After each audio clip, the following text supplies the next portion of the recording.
We're going to use this game today to explain one of the peculiarities of income in Zerg Hex for the Zerg. So if we look at this here, I'm the top Zerg with an income of 1420. Sneed here is the bottom Zerg with an income more than double mine at 2894. At first look, this would make you think that I'm neglecting my income and overbuilding spawners, and the answer is yes and no. So no, I'm not neglecting our income, but yes, I'm overbuilding spawners. So we're going to explain how that works.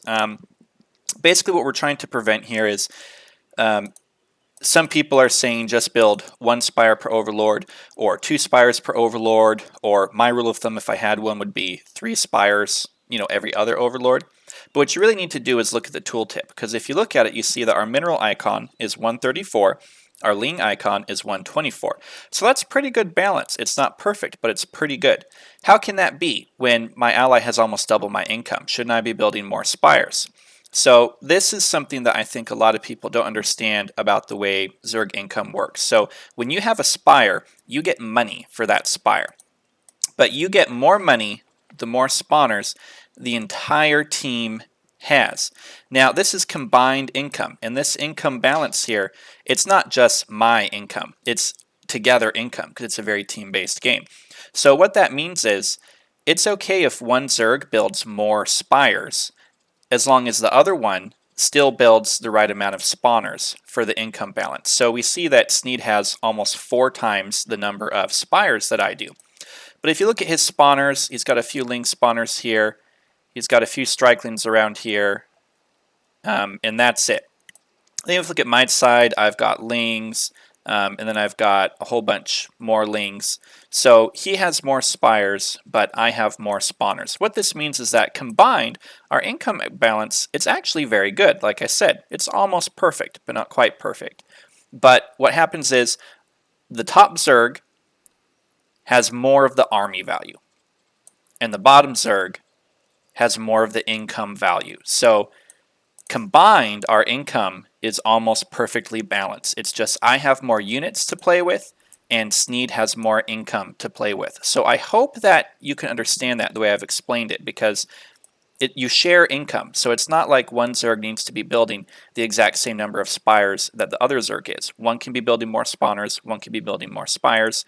Don't just follow blind rules. You have to learn the way these mechanics works. And in this game, it actually worked very well. Because if you look at top, Sopex is our most dangerous Terran. I respect him a lot. I can never ignore him in a game. And so I built a whole lot of spawners on him. More even than like my fair share. Because Sneed built so many spires, I could build more spawners than I would otherwise. And of course, I did the trick here that I've explained in another video where I mass upgraded. So I saved the money to upgrade all of these at once rather than one at a time. And then that caught even Soap off guard. Meanwhile, on the bottom, the lesson for the Terran here is that Terrans need to be aggressive. Zergs need to be intelligent and make wise money decisions. Terrans need to be brutal. So green here, just starting focus, and he built turrets against starting focus. Blue here, starting focus, and he walled up against starting focus. And then brown, he's the one who actually got some focus from Sneed, the only one who did. But his response to that was to build, you can't see him, but he went shock troopers, and he's just been shocking away at least the whole game. And Sneed was laughing. We were having a good laugh about it because he was just rebuilding these. Brown wasn't accomplishing anything. So he wasn't aggressive enough because he was on 3 gas. He wasn't really getting that much focus because his opponent was ecoing so hard. He should have pushed with Marines. So to make a long story short, I built most of the spawners. Sneed built most of the spires, and then he hard packed the upgrades really fast. It caught everyone up guard. We killed everyone up here, and then we came and killed everyone down here, and it was a pretty quick, clean game. So moral of the story is just try to understand how these things work when you're the Zerg. You can't just imitate what someone does, because if I was playing as I normally did, I would have more spires and we would have actually overbuilt spires. But I noticed what Sneed was doing, and sort of like a dance, I adjusted my movements to match for the best eco balance.